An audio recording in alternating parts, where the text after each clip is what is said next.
লাইলা আমার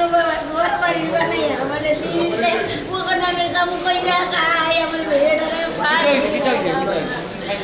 আমি উঠতে কাম করি বাগান কাম করি কইরা মেয়েটারে পড়াই তানে বকুলে পড়ছুবে আমি দস্তখত দিতাম এর সাথে একটা জায়গা লইয়া বেজাল আমি দস্তখত দিলাইতাম আর মামলাটা অফিসের মুশারক একটা কাগজ লইয়া গেছে দস্তখত দিলাইতো আমার মেয়ে দস্তখত দিলাইতো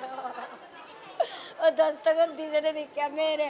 এমনি কুপড়া দিছিন পাতারে গলাত লাগতো এমনি দিলাইছে মাথা কুপে ও বাবা বেশি সময় হয়েছে না 7টার দিকে গো বাবা 7টার দিকে আমি বলে দিছি আমার একজন মামা লাগে রোডের বগলো আমি কইছি আমার মামা নিরে বন্ধায় আগাইয়ে নিব মেয়ে ফোন দিছে এ নিত এই সময় গিয়ে তারা আমায় গেছে বলো আর বাইরে যাইতে পারছে না বাবা আসলা আরগুলা আসলো একটা মেয়েরে পাঠাইছিলাম আমি থাকবে লাগি তারে ওই তো নেইলা ও তা না যাইতো তারা দুজন মধুবালা গো বাবা মার্জিনা আক্তার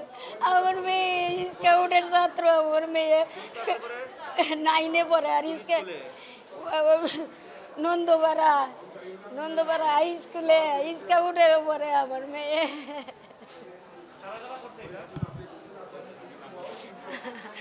মুশারক ইসমাইল সুলতানে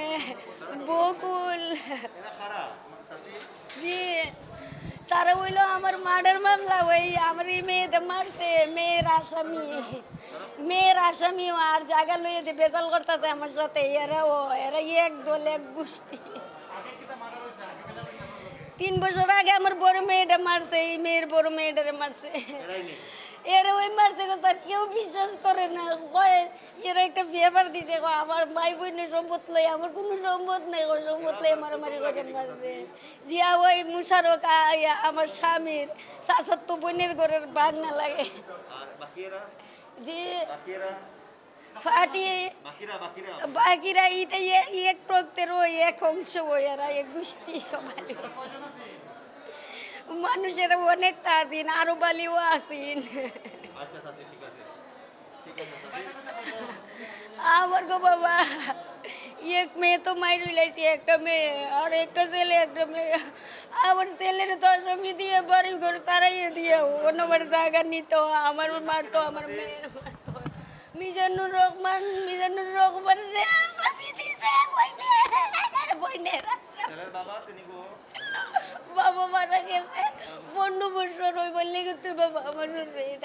15 বছর আমার ছেলে বইনেন্দ্রে লইয়া পাইলে লাইলে তুললে বাড়ি ঘর বানাইছে জমিনের মাঝে বন্ধ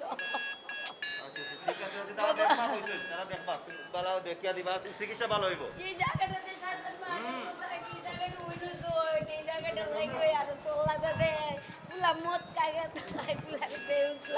সুলতান আর ইসমাইলে আর এইগুলা লাগি ডাক্তারি আমরা থানাত পেয়ে দিছি বুঝছনি থানাত পেয়ে দিছি ও বাবা দাদা উড়ে গুলতে গাম দে না দিব খবর হইছে বাবা ওরা আমার আরেকটা মেয়ে পাইলে লাইব আমারে বানা দে ওকে ওরে না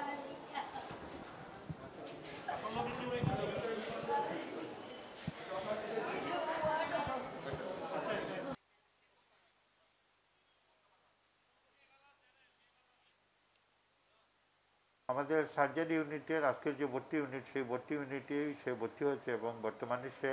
আমাদের 4তলা 6 নম্বর ফিমেল সার্জারি ওয়ার্ডে ভর্তি অবস্থায় আছে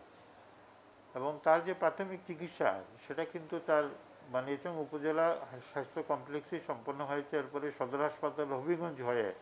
সে কিন্তু আমাদের এখানে রেফার্ড হয়ে এসেছে আর কি এখন সে স্টেবল অবস্থায় আছে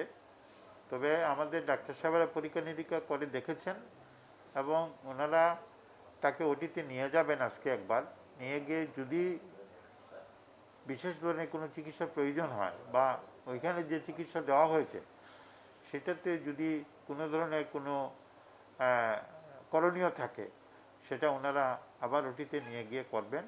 এবং বর্তমানে সে